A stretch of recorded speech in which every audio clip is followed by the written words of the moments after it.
Bon, nous allons démarrer le cours, Bezrat Hashem.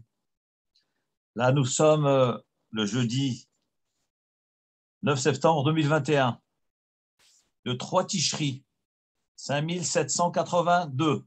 Ah bah, allez-nous les Tova. Bezrat Hashem, une bonne année. Et là, c'est la paracha de Vaïler.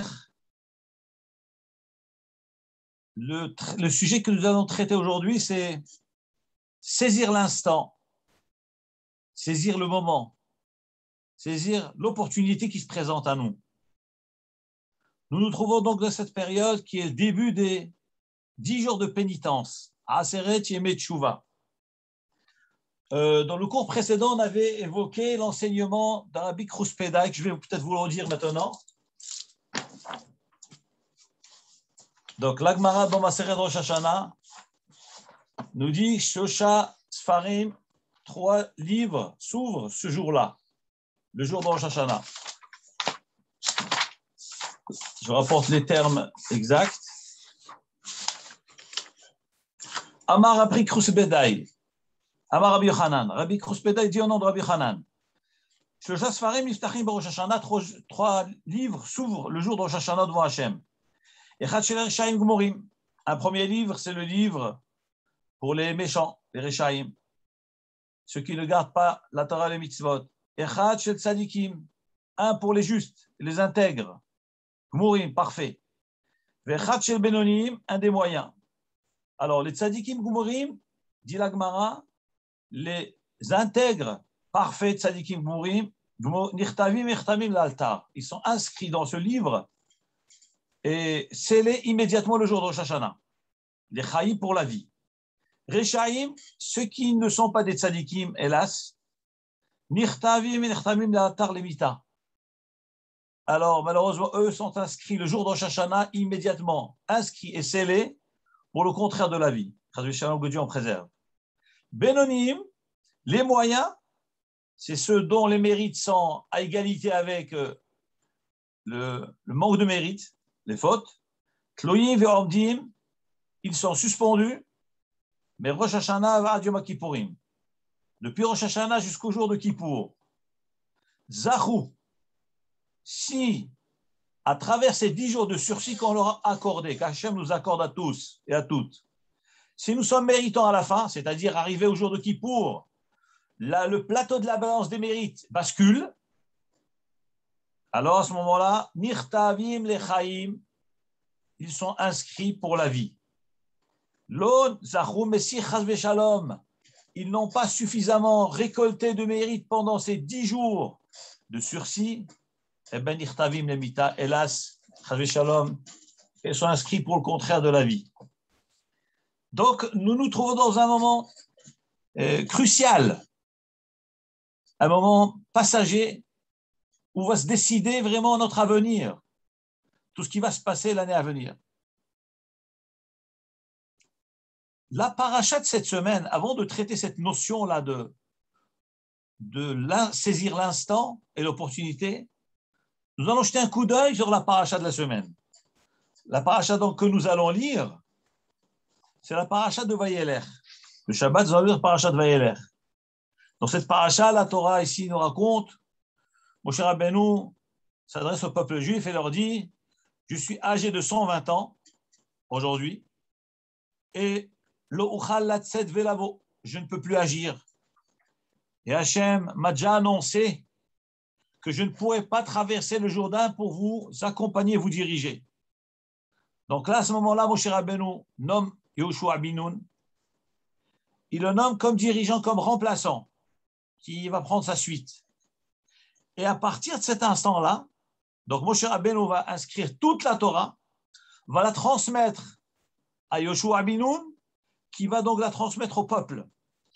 Et les dernières mitzvot que la Torah va énumérer dans cette paracha, ce n'est rien d'autre que les toutes dernières mitzvot de la Torah, des 613 mitzvot de la Torah. Quelles sont donc ces dernières mitzvot de la Torah que Moshe confie maintenant à Yehoshua ben Nun? Eh bien, la mitzvah 612e, c'est la mitzvah de Hakhel, de rassemblement. La mitzvah 613, c'est la mitzvah de l'écriture d'un Sefer Torah, mitzvah pour chaque juif d'écrire un Sefer Torah. S'il ne peut pas l'écrire, eh ben, qu'il nomme un sofer pour l'écrire, qu'il achète un Sefer Torah. Donc les deux dernières mitzvot, c'est le rassemblement, et la toute dernière, c'est l'écriture de la Torah. Nous allons un peu nous pencher sur la mitzvah de Hakel. Regardez ce que nous dit la Torah. Vaïtsav Moshe Otam Lemor. Moshe donc a ordonné au Bnei Israël. Elle leur a dit Miketz Sheva Shanim. Au terme de 7 années, 7 ans, un septennat, c'est-à-dire une Shemitah, à la fin de Shemitah. Bemoed Shenat Shemitah, au moment de la Shemitah. Bechag Sukkot, à la fête de Sukkot. Alors attention, de quelle Shemitah s'agit-il? C'est la fin de la 7e, qui est donc le début, plus exactement, de la 8e année, qui va être la nouvelle Shemitah, le nouveau septennat. Donc la Torah nous dit, Moshe Rabbeinu dit au Bnei Israël, que après le septennat, après la Shemitah, lorsque vous allez démarrer le mois de Tishri, dans lequel nous sommes comme actuellement, et vous allez pénétrer dans la 8e année, là, c'est qui est la première année de la nouvelle Shemitah, pendant la fête de Sukkot, Bevo Kol Israël et Raot, au moment où tout le peuple juif va venir se montrer au temple à Jérusalem. Et Pene Hashem, Adonai Elohecha, voir Hashem, se montrer devant Hashem. Bamakom Hashemcha, dans l'endroit que Hashem a choisi, qui est le temple. Tikra et a Torah Azot. Donc Moshe Rabbeinu leur dit au Bnei Israël, à la 8e année, c'est-à-dire au terme de la Shemitah, 8e année qui est première année de la nouvelle Shemitah pendant le mois de Sukkot, vous allez venir au Beth Amikdash et tu liras la Torah, cette Torah que je te donne maintenant. Neged Kol Israël, donc on ordonne au roi de lire la Torah face au Bnei Israël be'oznem dans leurs oreilles.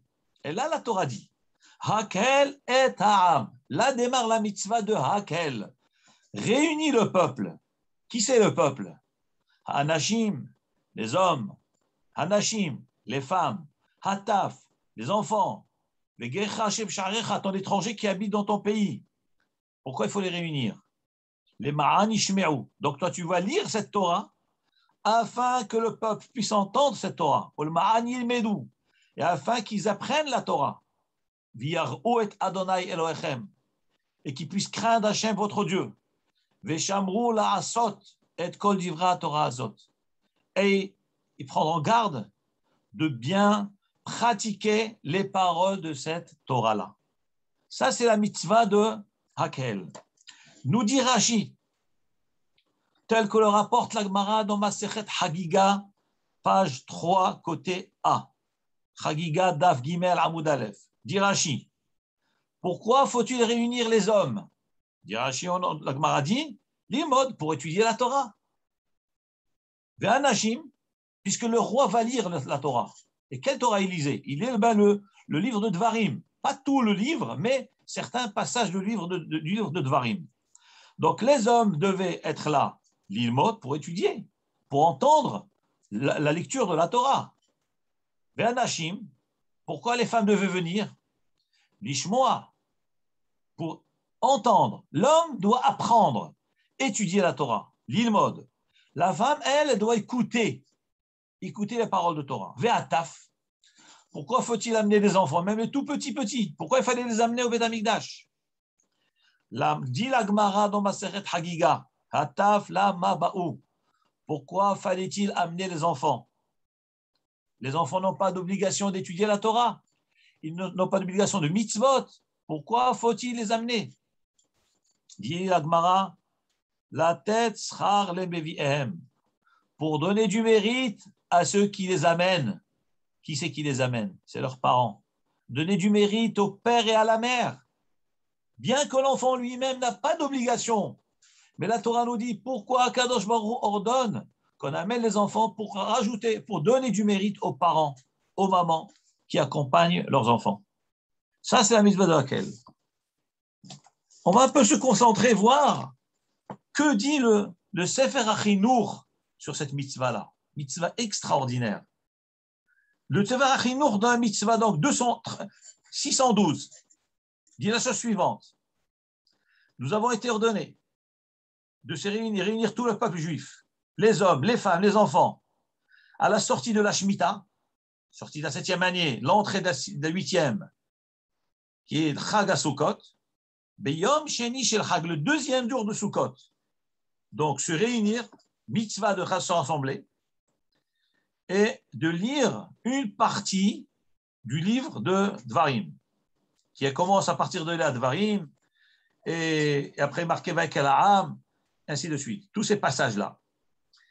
Et la Gemara a dit que même bien que normalement, mitzvah ta'aseh shazman grama, nous avons un principe, la Gemara dans Masechet Kiddushin, Daf Lamed Dalet, Amoud Aleph, page 34, côté A. La Gemara a dit que toute mitzvah qui dépend du temps, tout commandement qui dépend du temps, les femmes en sont dispensées. Alors demande alors la Gemara, mais Hakel, cette mitzvah de rassemblement, c'est une mitzvah qui dépend du temps, puisque c'est une fois après un septennat, au début de la 8e année. Donc, puisque c'est une mitzvah qui dépend du temps, et en plus, c'est un moment précis dans l'année, c'est un Sukkot, comment se fait-il que la Torah puisse ordonner à Anashim et Anashim, les femmes doivent venir? Nous dit la Gemara, elle conclut, nous voyons de là que bien qu'on a des principes, mais il y a des exceptions à la règle. Donc, de façon générale, toutes les mitzvot, tous les commandements qui dépendent du temps, les femmes en sont dispensées. Comme par exemple, la mitzvah de Tchilin, la mitzvah de Souka, la mitzvah de Shofar. C'est des mitzvot qui dépendent du temps. C'est vrai que les femmes, elles vont dans la Souka, elles écoutent le Shofar, mais ce n'est pas une obligation de la Torah pour les dames, parce que c'est des mitzvot qui dépendent du temps. La mitzvah de Tzitzit, pour Item Odus, Rartem, il faut le voir, donc c'est une mitzvah qui dépend du temps, parce qu'on ne peut faire la mitzvah de Tzitzit qu'en journée. Donc, puisqu'elle dépend du temps, donc les femmes en sont dispensées. Mais dit la Gemara, comme il conclut ici le Sefer HaChinuch, il dit, nous n'apprenons pas des principes, bien que nous avons des principes, des règles générales, mais nous voyons de là qu'il y a des exceptions. L'exemple, c'est celle-ci. Voilà, on voit que la mitzvah d'Akel, bien que c'est une mitzvah qui dépend du temps, mais quand même, la femme a le chiyuv. Donc, nous voyons que même les femmes sont concernées, concernées par cette mitzvah-là. Quel est le sens profond de cette mitzvah-là? C'est justement ce que nous allons parler. Ça, c'est le moment. Et saisir ces notions, l'opportunité dans la vie. Nous dit le Sefer HaChinuch, Shorshei mitzvah, les raisons profondes, la racine de la mitzvah, c'est quoi? Pourquoi Hachem nous demande de nous rassembler tous ensemble, hommes, femmes, enfants? Les filles chez Kol Ikaran, chez l'Am Israël, il y a Torah. Car la base fondamentale du judaïsme, c'est la Torah. Le judaïsme, il n'y a pas de peuple sans Torah. En umma beli Torotea. Comme ça dit Rabbeinu Saadia Gaon. Saadia Gaon, Alav Shalom, il écrit dans un de ses écrits, il n'existe pas de peuple juif sans la Torah. On ne peut pas concevoir un État juif qui ne soit pas soumis à la Torah. L'État juif n'a pas de sens, ne peut pas exister sans la soumission à la Torah. Comme ça dit Rabbeinu Saadia Gaon, En umma beli Torotea, il ne peut pas exister de peuple juif séparé de la Torah. C'est ce qu'il dit, c'est le Sefer HaChinuch. Les fichikol ikaran chez l'Am Israël. Pourquoi il ne peut pas exister de peuple juif ou d'État juif sans Torah? Parce que l'essence même du peuple juif, c'est la Torah. Sans la Torah, Torah pas. Sans la Torah, on n'existe pas. On ne s'appelle Am Israël, c'est parce qu'il y a Torah d'Israël. Et il y a Eretz Israël, la jonction des trois éléments. Eretz Israël, la terre sainte. Am Israël, le peuple d'Israël. Torah d'Israël, la Torah d'Israël. Ces trois éléments sont indissociables. La terre, le peuple et la Torah sont indissociables. Si on les sépare, c'est l'effondrement. Il n'y a plus rien. Il n'y a plus de peuple juif, il n'y a plus de terre, il n'y a plus de Torah. Tout doit aller ensemble. Et c'est ce que dit le Sefer HaChinuch. Il dit, les fiches Kol Ikaran Shalom Israël, car l'essentiel du peuple juif, il y a Torah Akdosha. C'est la Torah. Uba, et en elle, à travers l'accomplissement de la Torah, l'obéissance à la Torah. Ipardu mikol umma velashon. Le peuple juif est différent des nations par sa Torah, justement. Dans chaque nation a ses traditions, ses mœurs. À Israël, ses traditions, c'est la Torah. C'est ce qui nous différencie des nations.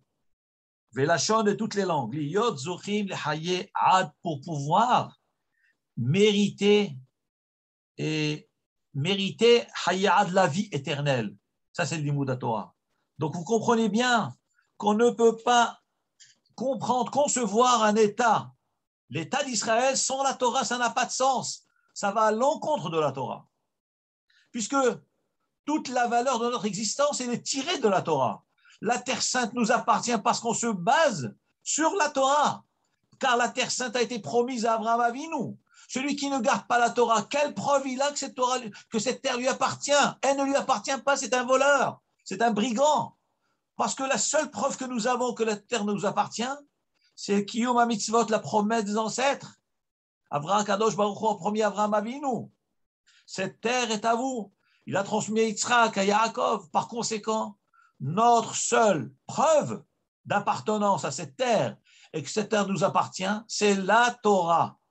Donc, il faut accomplir la Torah. Il dit le Sefer HaChinuch, Hakadosh Baruch Hu, donc, nous a donné la mitzvah de Hakel pour nous montrer que le rassemblement du peuple et l'existence du peuple juif est liée à la Torah, puisque le roi, dans cette mitzvah de Hakel, il fait quoi, le roi? Il va leur lire la Torah, il va lire la Torah dans le Kodesh, dans la Hazara, dans la cour du Beth Amikdash. Et donc, il va leur rappeler les mitzvot de la Torah. Donc, c'est pour leur dire, vous, peuple juif, vous ne pouvez pas exister sans la Torah.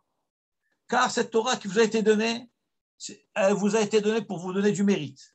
Pour mériter quoi? On est dans un monde de passage. On l'a masé. On ne vit que 120 ans, hélas. Mais c'est pour la vie éternelle. Une vie éternelle. Chaye Netzach. C'est pour ça qu'Hachem nous donne cette Torah. Ta'anug Nitzri. Un plaisir éternel. Au-dessus duquel il n'y a aucun plaisir qui peut être comparé au plaisir des mérites de Kiyum HaMitzvot et de la Torah. Alken, c'est pour cela. Biyot kol ikaran ba, étant donné que l'essentiel du peuple juif, il est lié à la Torah, il conviendrait de réunir le peuple juif tous ensemble, un moment précis de l'année, pour écouter les paroles de la Sainte Torah et d'être tous à l'écoute de cette voix et que ça puisse rentrer aux oreilles du peuple, les femmes, les hommes et les enfants. Pourquoi faire? Pourquoi le roi doit lire la Torah devant tout le monde?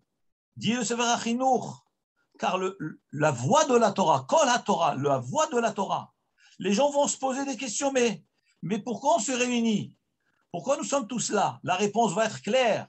Nous nous réunissons pour écouter les paroles de la Torah, qui est l'essentiel de notre vie, qui est le sens de notre vie, qui est le sens de notre terre, et qui est notre splendeur et notre gloire.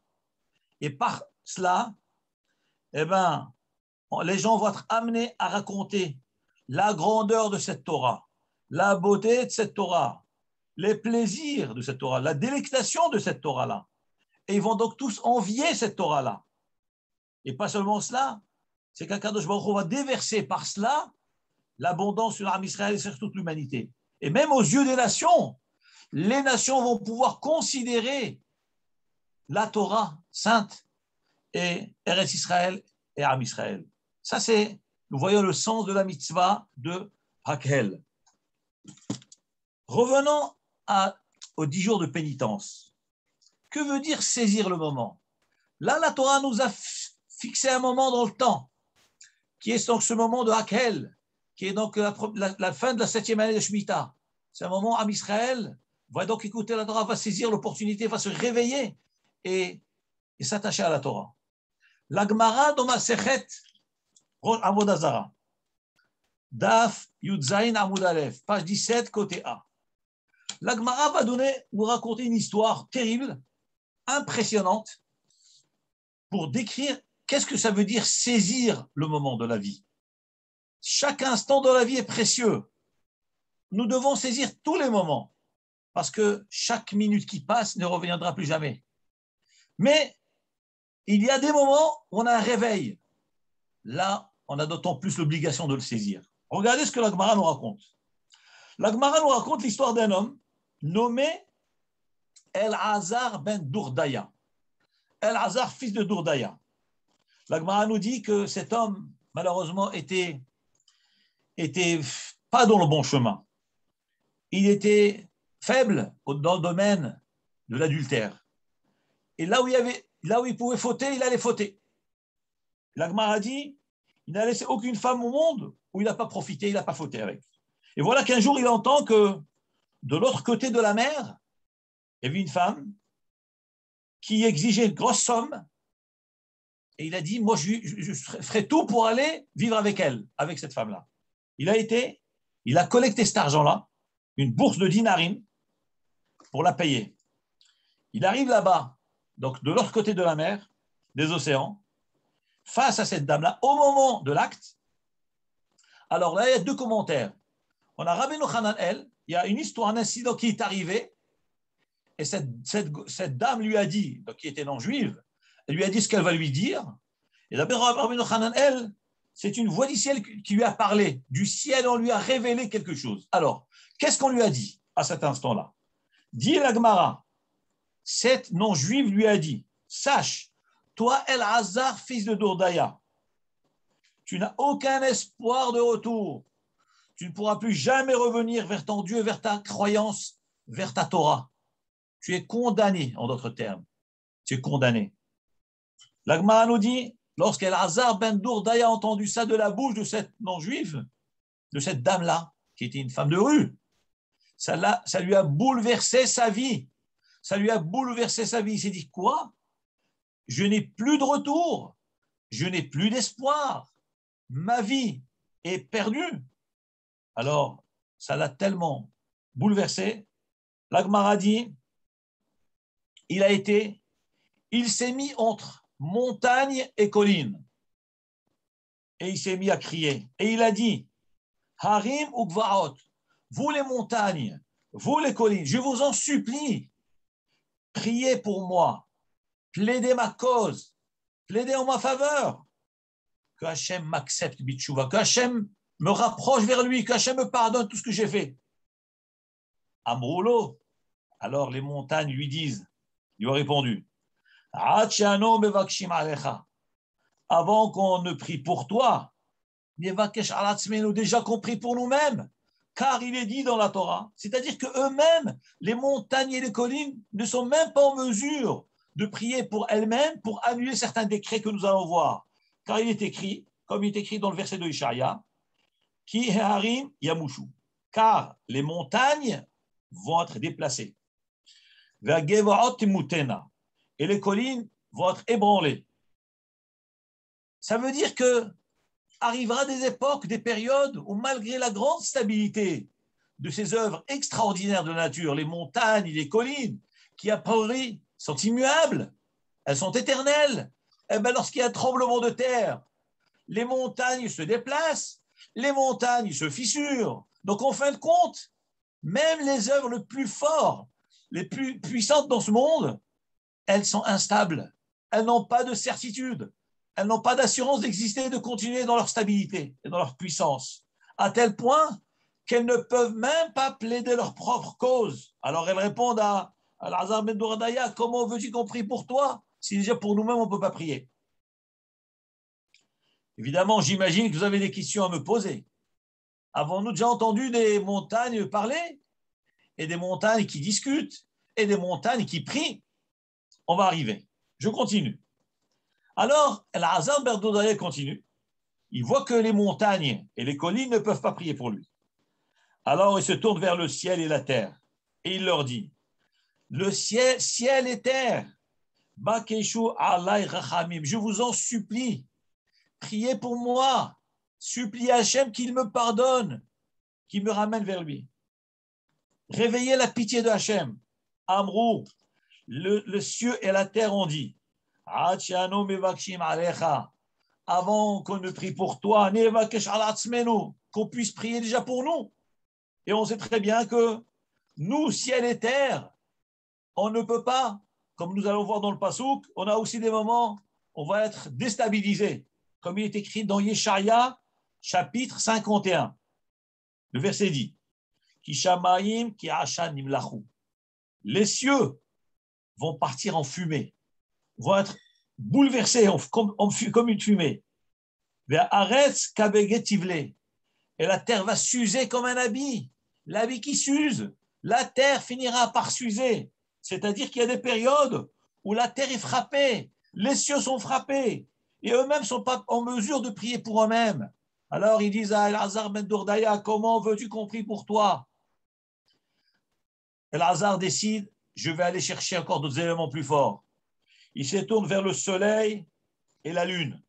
Et il dit, soleil et lune, Bakeshu alay rachamim, réveillez la pitié d'Hachem pour moi.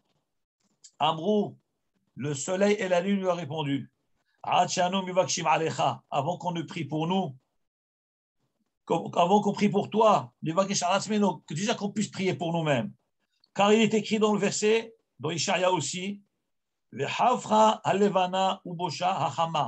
une époque où la lune aura honte, le soleil sera humilié, c'est-à-dire même les œuvres les plus grandioses de l'univers ont leur défaillance, ont leur faiblesse et n'ont pas leur stabilité, leur assurance telle que nous la connaissons nous.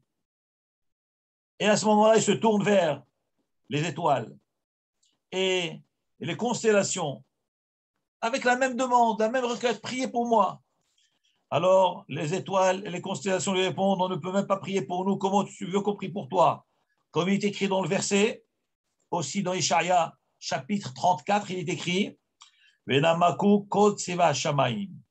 et les armées du ciel vont fondre comme de la bougie, elles vont fondre, se disperser, c'est-à-dire la vulnérabilité d'éléments qui, a priori, à nos yeux, sont éternels. Et le Navi, Ishaïa, dit que même ces éléments extraordinaires auront des moments où elles vont perdre leur force et leur puissance. Alors, avant de poursuivre la réponse, la résolution, la décision qu'il a prise, je vais d'abord vous expliquer, répondre à la question que tout le monde a dû se poser, qu'on peut se poser. Mais comment se fait-il que El-Hazar ben Dourdaya se tourne vers la montagne? La montagne, elle répond, et elle dit qu'elle ne peut pas prier pour lui. A priori, elle parle. Tosfot demande, avons-nous déjà vu une montagne qui parle? Ou une montagne qui répond? Ou une montagne qui prie? Alors, regardez ce que rapporte Rashi. Rashi, s'y rapporte dans cette page-là de la Gemara, il dit que, je retrouve, il dit qu'en réalité, lorsque la Gemara nous dit qu'il a parlé, s'est adressé aux montagnes, au soleil, la lune, les étoiles, et qu'elles ont répondu, alors il se peut que c'est l'ange, le sar, le représentant céleste de ces éléments-là. Comme nous savons bien, tout ce qu'Hachem a créé dans le monde, Hachem a nommé des malachim, des anges, pour s'en occuper, pour les gérer. Donc le soleil a un sar, c'est-à-dire il a un prince qui le gère. La lune a aussi un prince de la lune. Il y a aussi le prince de la mer, le prince du ciel, de la terre, des étoiles, des constellations. Donc lorsqu'il s'est adressé, il s'est adressé à l'ange de ces éléments-là. Et lorsqu'il a obtenu la réponse, c'est ces anges-là qui ont répondu. C'est le sar, c'est le prince de ces éléments qui a répondu. Ça, c'est une première explication que Rashi rapporte. Une deuxième explication, il dit Rashi, il dit que ça peut être, en réalité, c'est Tasfot aussi rapporte ici, il dit qu'en réalité, la montagne ne parle pas. La montagne ne répond pas, ni la montagne, ni le soleil, ni la lune, ni les étoiles. Mais lui, dans sa tête, il imagine qu'est-ce que le soleil aurait pu répondre. Qu'est-ce qu'il aurait pu dire si j'avais demandé au soleil? Alors, il donne la réponse que le soleil, s'il pouvait parler, il aurait dit. Ces deux réponses que je vous ai données maintenant, c'est-à-dire, à savoir, comment les astres peuvent parler. On a répondu, première réponse, c'est le malach, l'ange de l'élément, de l'astre qui parle, ou bien c'est lui, c'est une image, il suppose que s'ils auraient pu parler, qu'est-ce qu'ils auraient dit? Cette réponse-là a été rapportée aussi dans le traité de Choulin, page 7, côté A. Il y a une histoire qui est rapportée là-bas concernant Rabbi Pinchas ben Yair. Que Rabbi Pinchas ben Yair, un jour, il était occupé à aller chercher Pidyon Shvuim, à racheter des Juifs qui ont été kidnappés. Donc, il y a une mitzvah de Pidyon Shvuim, d'aller racheter ces Juifs-là pour les ramener. Et la Gemara nous raconte qu'il s'est trouvé face à un fleuve, un grand fleuve, qui coulait abondamment. Alors, on dit au fleuve, ouvre-toi, laisse-moi passer pour aller faire cette mitzvah-là. Le fleuve lui a dit, non, pourquoi? Moi, Hachem m'a ordonné de faire la mitzvah de couler, je coule. Toi, tu vas faire la mitzvah de quoi? Depuis 2 juillet, c'est pas sûr que tu vas la faire. Peut-être tu vas réussir à les racheter, ou peut-être tu vas pas réussir. Peut-être leurs kidnappeurs ne vont pas te les donner, ou bien peut-être ils ne seront même pas en vie. Donc ta mitzvah que tu es en train de faire est en doute. Mais moi, ma mitzvah, moi, de couler, c'est une mitzvah qui est certaine. Donc je continue ma mitzvah de couler, d'obéir à Hachem. Et là-bas même, Tosfot dit, qu'est-ce que ça veut dire que le fleuve, il répond que moi j'ai une mitzvah de couler, etc. Tosfot répond, il donne ces 2 réponses-là. Il dit, ou bien c'est l'ange du fleuve qui a répondu à Rabbi Pinchas ben Yair, ou bien c'est que l'Agmara, elle dit, qu'est-ce que le fleuve aurait pu dire s'il avait une bouche et qu'il pouvait parler? Donc exactement les 2 réponses qui est rapportées là-bas, c'est exactement les mêmes que Rashi rapporte ici, dans cette Gemara-là.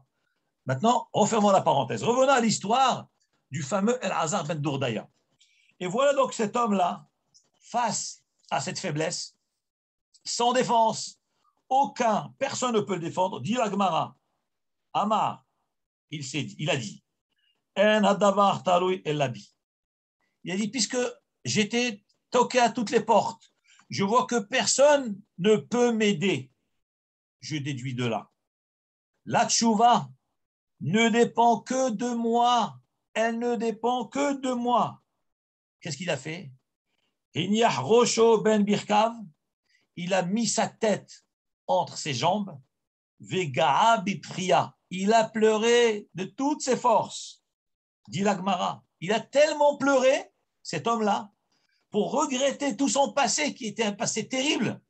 Il a fait toutes les avérotes qu'on peut imaginer. Il a tellement pleuré, à tel point que son âme a quitté son corps. Il est décédé. La Gemara raconte que cet homme-là est décédé, il est niftar. Sa âme a quitté son corps. Et à cet instant-là, où El-Hazar est niftar, Yatzta bat kol amra. Il y a un écho, une voix du ciel qui a retenti et qui a dit Rabbi El-Hazar ben Dourdaya, le maître, le grand maître, Rabbi El-Hazar, fils de Dourdaya, Mezouman lehaye haolam haba. Il est prêt à être accueilli au monde futur. C'est-à-dire que cette voix-là qui est sortie, la Shrina qui parle et qui dit, il s'appelle Rabbi El-Hazar ben Dourdaya, il est Mezouman, il est préparé pour accéder au Olam Haba. Mezouman lehaye haolam haba. Cette voix-là, la Gemara nous raconte l'histoire de cette voix-là. Mais apparemment, les gens l'ont entendu, cette voix-là. Regardez ce que dit la Gemara. Bacha Rabbi ve'amar. Rabbeinu Akadosh, lorsqu'il a entendu cela. Donc, où il a entendu la voix, probablement il a entendu la voix, ou il a entendu l'histoire, il s'est mis à pleurer. Rabbeinu Akadosh, c'est l'auteur de la Mishnah, Rabbi Oda Anassi. Lorsqu'il a entendu cela, Bacha, il a pleuré. Ve'amar, il a dit 2 choses. Regardez ce qu'il dit. Yesh kone olamo bekam mashanim.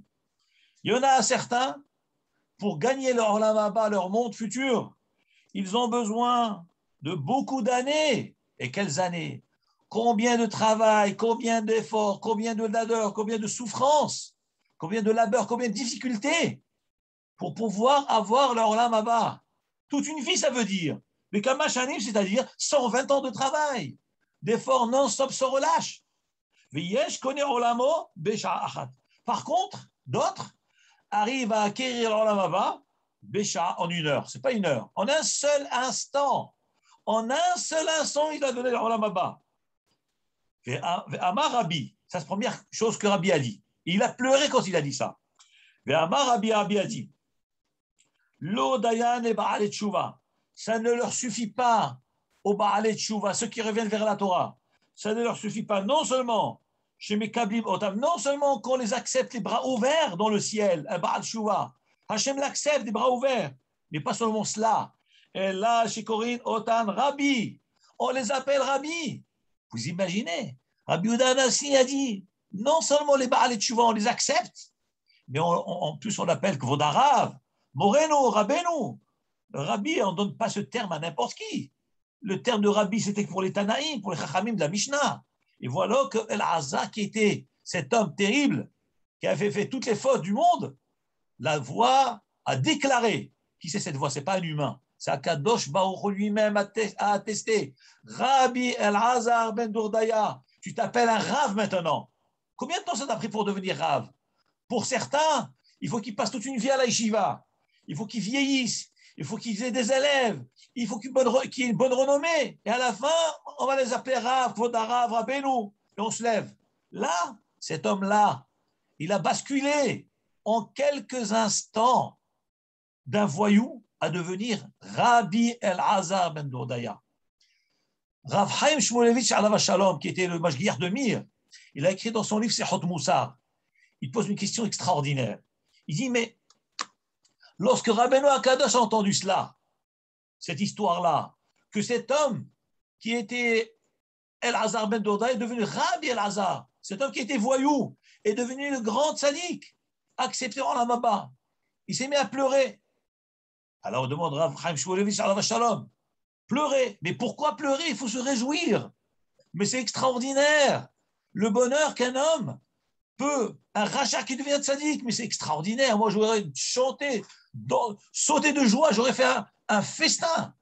Quelqu'un qui a fait tchouva, on l'accueille avec simcha. Comment se fait-il que Rabbeinu Akadosh s'est mis à pleurer? Et surtout qu'il se met à pleurer, qu'est-ce qu'il dit? Il dit, il y en a qui acquièrent le monde en quelques instants. Mais c'est extraordinaire, c'est un cadeau magnifique. La réponse est terrible, vraiment terrible. Il dit Rav Chaim Shmulevitch alav shalom, vous savez pourquoi Rabbeinu Akadosh a pleuré? Il n'a pas pleuré pour le bonheur que El-Azhar a eu. Pas du tout, au contraire, c'est une grande joie d'avoir cette chance extraordinaire d'être accepté Bitchouva, d'être appelé Rav, et en quelques instants d'aller en Olam Haba. Vous imaginez? C'est pas pour ça qu'il a pleuré.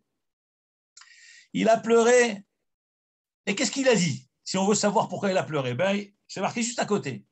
Yesh kone olamo bisha ahat.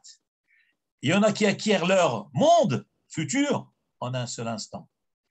Il a pleuré parce qu'il s'est dit, mais combien de fois Kadosh Baruch Hu nous a donné l'opportunité de faire tchouva?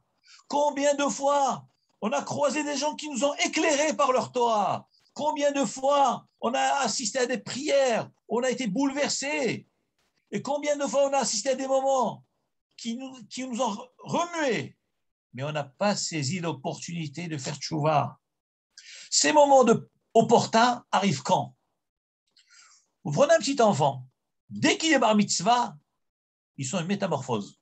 On demande à tous les bar mitzvah, des garçons bar mitzvah 13 ans, lorsqu'on devait bar mitzvah, on sent un changement radical, incroyable, une transformation, c'est mental, mais c'est aussi c'est profond dans l'enshama, etc. D'ailleurs, on avait dit la dernière fois dans un des cours que le jour de la bar mitzvah d'un enfant, le Zohar Kadosh dit que c'est à ce moment-là qu'on lui donne la neshama dont on parle, que le peuple juif possède, l'âme juive, cette neshama, elle n'est donnée que le jour de la bar mitzvah.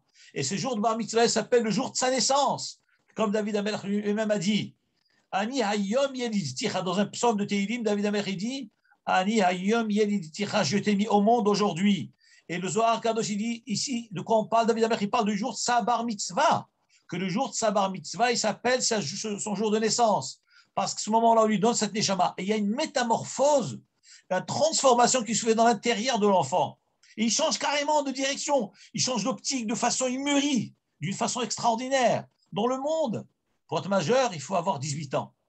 Mais dans le peuple juif, dans le judaïsme, majeur, c'est à 13 ans. Parce qu'à 13 ans, nous devenons responsables. Nous comptons dans le minyan, dans une assemblée de 10 personnes, un enfant de 13. Si on est 9, il manque un, on ne peut pas faire le kaddish. Par contre, vous avez un enfant qui est bar mitzvah, il donne la valeur à tous les 10. Parce que la maturité, elle démarre à 13 ans et un jour. Ça, c'est bar mitzvah. Eh bien, ces moments-là, c'est des moments opportuns. C'est des moments, ce qu'on appelle, au Akadosh Baruch Hu, appelle l'homme.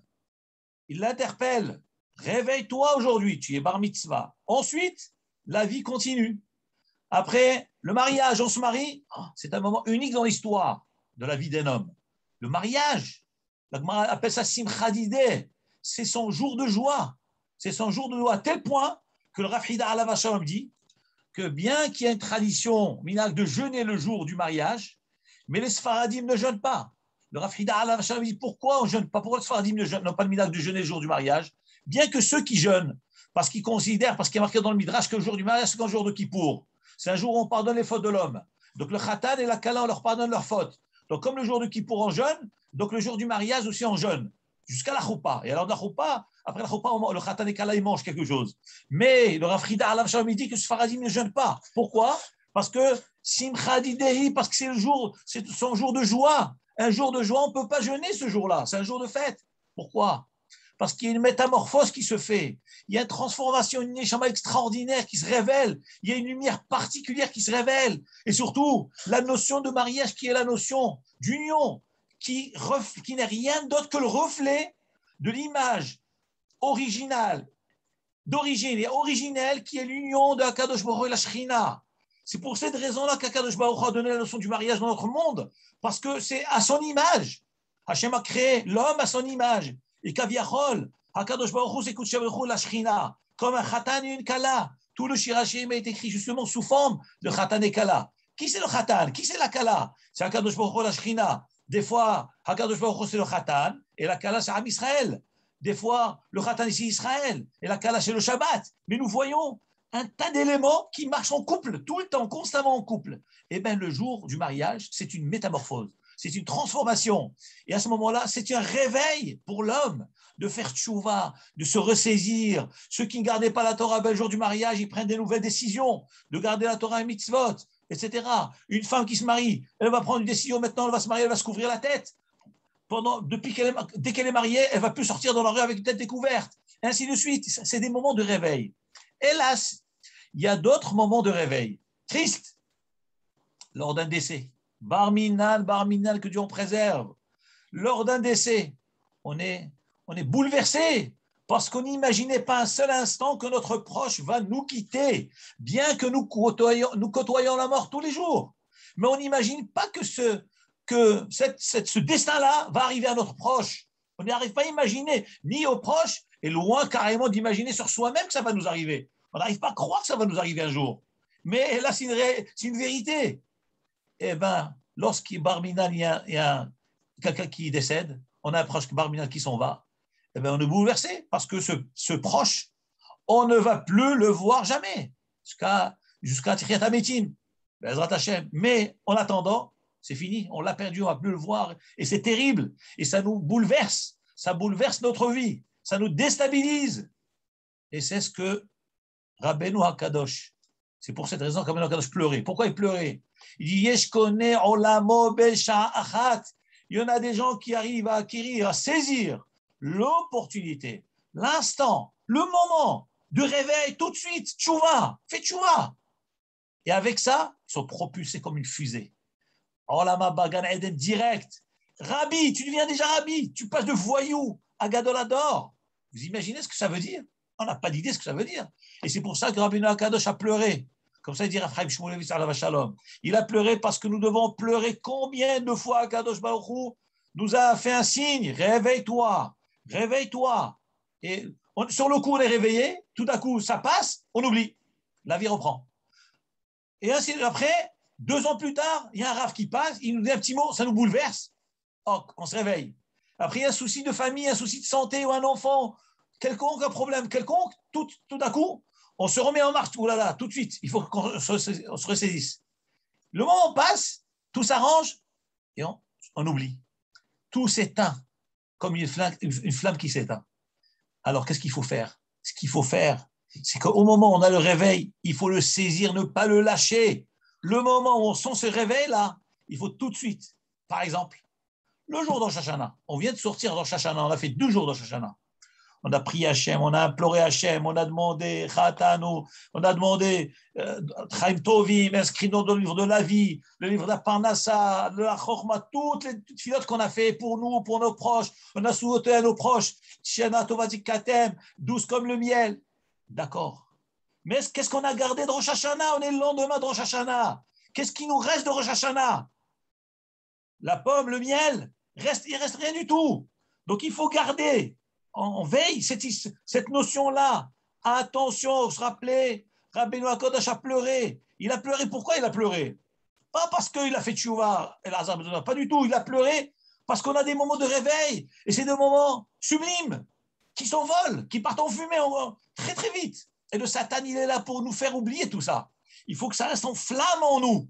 Attention, on n'est qu'à un jour dans Rosh Hashanah. Demain, il faut se dire, attention, on est encore dans Rosh Hashanah. Et ainsi de suite. Tous les jours, d'Aseret Yemei Teshuvah, il faut être en feu, se rappeler qu'on a pleuré sincèrement devant Hachem et qu'on veut rester toujours en flamme, toujours attaché avec lui. Pas qu'on tourne la tête, Hachem, il ne nous regarde pas. On était à la choule avec Hachem. Maintenant, Rosh Hashanah, on quitte la choule, on enferme Hachem dans la choule et on va faire ce qu'on veut. Hachem, tu le prends avec toi là où tu vas.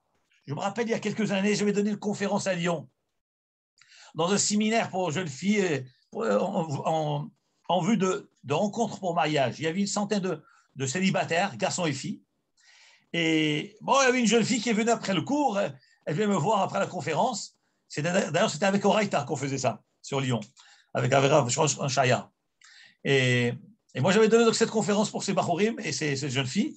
Et à la fin du cours, il y a une jeune fille qui vient et me dit, vous savez, Rav, je cherche à me marier, vous comprenez bien pourquoi je suis là à votre cours, etc.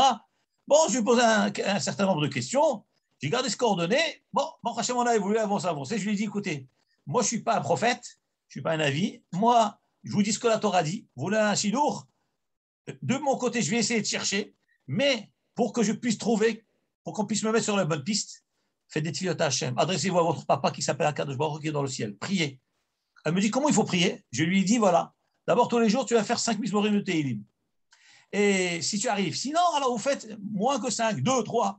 Et vous allumez un air, lundi, jeudi, vous dites, vous dites, Ela 3 fois. Dieu de Mir, éclaire-moi. Et Hachem va avoir pitié de nous, il va peut-être me diriger à moi, et je vais pouvoir trouver quelqu'un, je vous l'envoie, et après je vous contacterai. Et un jour, c'était les vacances qui s'approchaient. Elle me dit, vous savez, je vais aller en vacances. Comment je fais? Qu'est-ce que vous me conseillez? Et je lui dis, vous allez où en vacances? Elle me dit, je vais aller sur... elle était un peu loin. Saint-Tropez, ou je ne sais pas où est-ce qu'elle devait aller. Voilà, une plage, à la mer. Et je lui ai dit, voilà, j'ai une seule demande à vous faire. Je vous en supplie, mademoiselle. Prenez Akadosh Baruch Hu avec vous. Ne l'oubliez pas. Prenez-la avec vous. Je vous assure qu'il va vous servir. Il va vous protéger là où vous êtes. Pensez à lui. Là où il y a de la mixité, éloignez-vous. Là où c'est pas cachère, éloignez-vous. Il dit, mais vous savez, je n'étais pas habitué à tout ça. Je lui ai dit, vous voulez sauver votre vie, vous voulez un khatan, vous voulez être heureuse dans votre vie. Prenez votre père avec vous. Prenez Akadosh Baruch Hu, il vous aime. Prenez avec vous. Il ne va jamais vous décevoir. Je vous assure. Cette jeune fille, elle a été en vacances. Bon, des vacances, elle m'appelait de la plage. Je fais toujours mes télim. J'allume toujours mon air. Baruch Hashem, elle s'est mariée, elle a eu un enfant. Baruch Hashem, une longue histoire. Bon, ce n'est pas le monde raconter toute sa vie, mais voilà, histoire réelle. Donc, il faut saisir l'opportunité. C'est moments-là qu'Akadosh Baruch Hu nous donne. Dans la tchouva, on est maintenant dans Aseret Yemei Teshuvah. On est dans les 10 jours de pénitence entre Rosh Hashanah et Kippour. Nous avons dit que tout le monde demande, mais qui c'est les Bénonim? On a dit qu'il y a 3 livres. Il y a les Tzadikim Gmurim, il y a les Rishaïm et les moyens. Alors, nous, on appartient à quelle catégorie? On a dit que les Tzadikim Gmurim les intègrent. Les pieux, ils sont inscrits et scellés le jour de Rosh Hashanah, direct. OK, donc ils ont déjà leur jugement est classé, fini. Les Rishaïm, les méchants, les mauvais, alors eux, leur jugement, il est aussi inscrit et scellé immédiatement le jour de Rosh Hashanah. Donc c'est fini. Donc le jugement des Rishaïm et des Tzadikim, il est classé. Les Bénonim, donc les 10 jours de pénitence, donc le jour de Kippour, c'est le résultat des 10 jours. C'est le deuxième jugement pour ceux à qui on a laissé le sursis. Mais qui c'est ces gens qu'on va juger? Donc ce n'est pas les Rishaïm, ce n'est pas les Tzadikim, c'est les moyens. Mais nous, dans l'histoire, on est où dans l'histoire? On ne sait pas. Ça, c'est la question. Deuxième question, les Tzadikim, ils vont à Kippour à la choule ou pas? Et les Rechaïm, ils vont à la choule ou pas? Mais bien sûr qu'ils vont à la choule. Mais je ne comprends pas. Les Rechaïm ne sont pas censés aller à la choule qui pour. Les Tzadikim non plus ne sont pas censés aller à la choule qui pour, puisque ça y est, leur jugement est déjà classé. Il est déjà fait. Réponse, nous disent les Chachamim, nous sommes tous des moyens. Qui c'est qui peut se prétendre tzaddik? Il doit trembler de peur. Qui? Toi, tu veux te prétendre tzaddik? Tu es capable de dire à Hachem, moi, je n'ai pas fauté. Moi, je ne pense pas du mal. Moi, je ne dis pas du lachon hara. Qui est capable de dire des choses pareilles devant le roi des rois? Donc, on ne peut pas se considérer comme tzaddik. Dire qu'on est rachat, ça non plus, on n'a pas le droit. On n'a pas le droit de se blâmer. La Mishnah de Pirkei Avot dit tu ne dois pas te considérer comme Raza Chasvé Shalom, un Racha Israël. Il n'y a pas de Racha Israël. Et la Gemara nous dit Kefela Harimon Arekater. C'est quoi Kefela Harimon? Comme la plantation Rimon des grenades Rakater. Raka, c'est une partie du corps, ta mâchoire. Ça veut dire Am Israël est comparé à la grenade. Et les Chachamim me font un enseignement de ce verset du Shir HaShirim. Rakater, ça vient du mot rek. Afilu rekanim shebach. Même ceux qui sont vides, les plus vides du peuple juif. Eh ben, meleim ba mitzvot karimon. Ils sont pleins de mitzvot comme la grenade. La grenade, elle contient 613 grains dans la grenade. Et là, le Midrash, il dit que Shlomo HaMelech, quand il écrit ce verset-là, Kefelah Harimon Rakater, c'est pour nous révéler que le plus petit des Juifs, le plus éloigné des Juifs, quand on cherche, il est plein à déborder de mitzvot comme la grenade. Donc, il n'existe pas de rachat chez Israël. Ve'amer kulam tzadikim. Ah, Israël, c'est tous des tzadikim. Ah, vous allez me dire, mais on voit bien des gens qui fautent. On voit bien des gens qui roulent en voiture Shabbat. On voit des gens qui ne mangent pas kasher. D'abord, il faut savoir une chose. Am Israël, Tinok Shelishba. N'oublions pas que nous sommes dans la galoute. Nous n'avons pas de Beth Amikdash. On est des enfants qui ont été renvoyés de leur loyau familial. On n'a pas la maison. Le maman est séparée. La Shrina est en galoute. Les enfants errent dans les rues. Am Israël est en galoute. Ça déjà, c'est un srout pour le peuple juif. Ça déjà, quand on dit qu'Am Israël est en galoute, la Shrina, elle pleure de ça. Elle dit, mes enfants, jusqu'à quand je vais les laisser comme ça abandonnés? Je dois les ramener. Et d'ailleurs, je vais vous dire quelque chose d'incroyable qui est marqué dans un livre qui s'appelle Sefer Hechalot. Le Mishnah Moura le rapporte, le Kafarim aussi le rapporte, concernant pour l'explication de la Kedusha. Lorsqu'on fait la Kedusha, quand on lit la Kedusha dans les tefilot du Shahrit et de Mincha, on dit Kadosh, Kadosh, Kadosh. Et vous savez que on a déjà parlé une fois dans un cours, on a dit que dans la Hamida, il faut fermer les yeux. Ou on ferme les yeux, ou bien on lit dans le Sidour. Mais il ne faut pas avoir les yeux ouverts et regarder en face. Parce que lorsqu'on prie, il y a marqué Shiviti Hashem l'existe, mais la Shrina, la présence divine est devant nos yeux. Et regarder devant Hashem en face, c'est vraiment de l'audace, c'est très grave. Et le Zohar Kadosh, il dit que c'est quelque chose de très grave d'avoir les yeux ouverts et regarder en face de soi pendant la fila. Parce que celui qui voit en face, c'est comme si il ose regarder les yeux ouverts Hachem. Et c'est une chose très grave. Celui qui me voit, il ne peut pas vivre. Et je ne veux pas vous dire ce que le Zohar dit sur ça. Donc, faire très attention, pas laisser les yeux ouverts dans la Hamida. Ou tu regardes ton Sidour, ou tu fermes tes yeux. Et le Harizal faisait aussi comme ça, il fermait ses yeux dans la Hamida.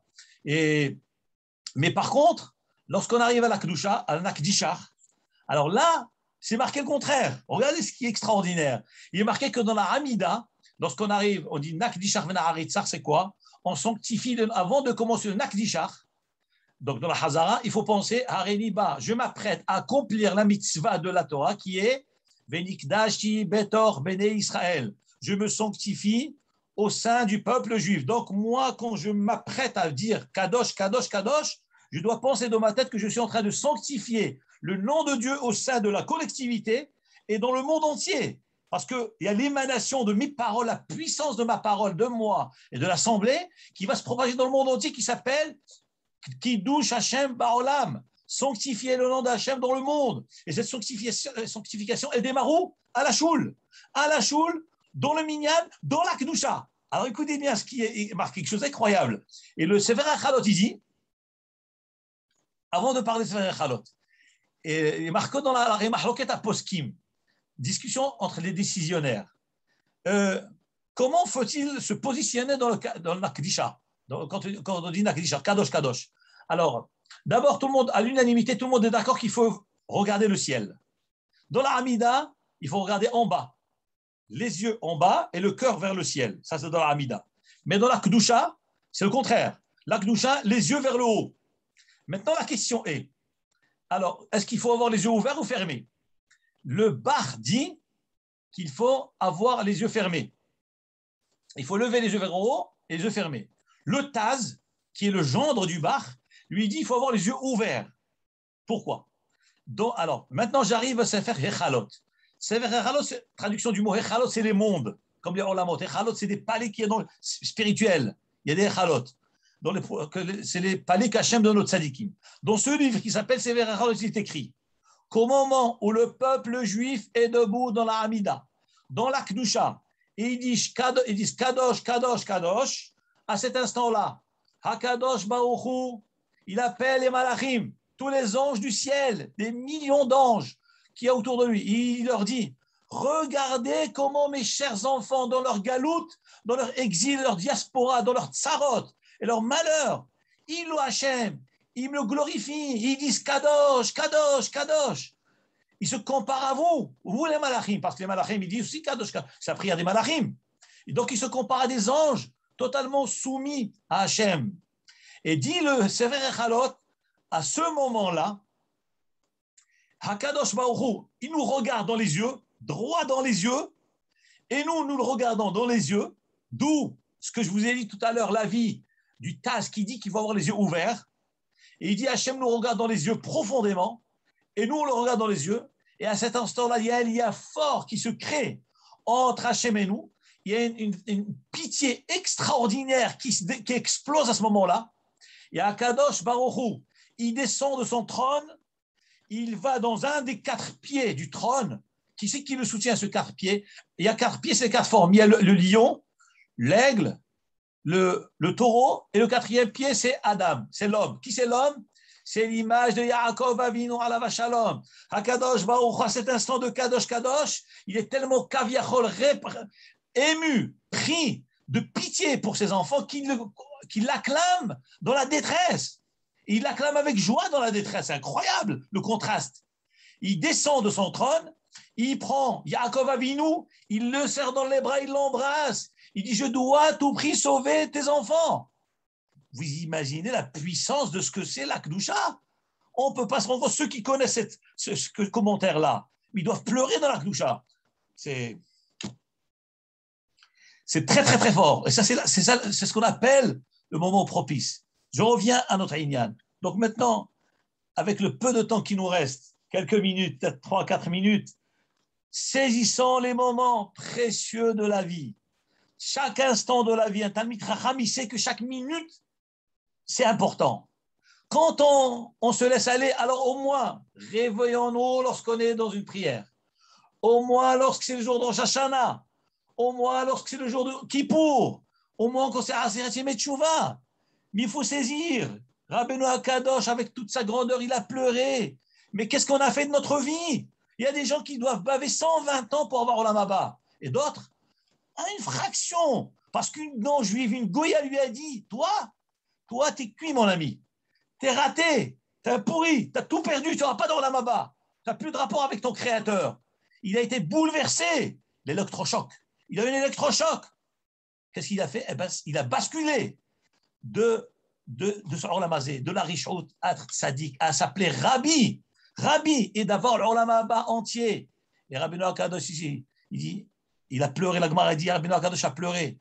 Nous devons avoir devant nos yeux les larmes de Rabbeinu HaKadosh. Réveille-toi. Hachem, il te parle. Chaque Nisayon que tu reçois, Hachem, il nous parle. Réveille-toi, réveille-toi, réveille-toi. Non, après 120 ans dans le ciel, on va dire à quelqu'un, alors pourquoi tu n'as pas gardé la Torah? Il dit, ben, je ne connaissais pas. Hachem va te prouver, Hachem va nous prouver combien, maintes fois, Hachem nous a envoyé des simanim, il nous a envoyé des messagers du ciel, ils ont envoyé des signes, on n'a pas saisi, Hachem va nous montrer ces moments-là. Tu te rappelles tel jour, tu as écouté quelqu'un parler d'Ivrei Torah, tu te rappelles tel jour, il y a eu tel événement, tu te rappelles tel jour, il y avait une levaya, tu as été, tu as pleuré, tu as dit je vais faire tchouva, et après la levaya, le mort, tu l'as laissé dans son trou et tu es parti te balader. Et tu es retourné au bas de nuit faire ta vie. Et rouler en voiture Shabbat. Hachem, il va tout nous montrer, tout nous montrer. Et c'est pour ça que l'homme, vraiment, Rabbeinu Akadosh, il dit, il faut se rappeler de ses larmes. Rappelle-toi, parce qu'on va te rappeler que tu as eu des moments dans la vie, de réveil, de ta'oreo, de tchouva.